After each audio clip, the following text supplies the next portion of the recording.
হ্যাঁ যাওয়ার পিছিয়ে দিছি আমি বলছি ঢাকা থেকে আয়া হ্যাঁ পরে ধরেন আমরা বাড়ির যাওয়ার তারিখ জানাই কি বারে যাবেন হচ্ছে হুম বাড়ি থেকে গফরগার যেতেন না হ্যাঁ এখান থেকে আয়া পরে ঢাকা যেতেন না পরে তাহলে কবে যাইতেছি তোমার বাড়ি? এখন আমি বুঝতেছি না তুমি কোনটা কইতাছো, আবার শুরুতে কও।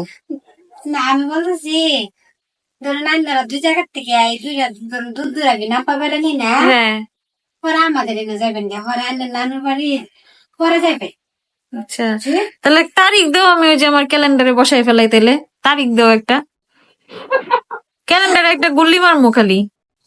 না তারিখ দিব দুই জায়গাতে আইনুন আইল পরে এখন তারিখ দিলে তো হইব না দুই জায়গাতে আগে বেড়ায় শেষ করে আইলেন আচ্ছা ঠিক আছে, অসুবিধা নেই। আর এই মাসেই যাইতেছি, এই মাসেই তো যাইতেছি নাকি? এই মাসে যাচ্ছে না? ঢাকার থেকে আয়া যাবে ঠিক আছে ঠিক আছে।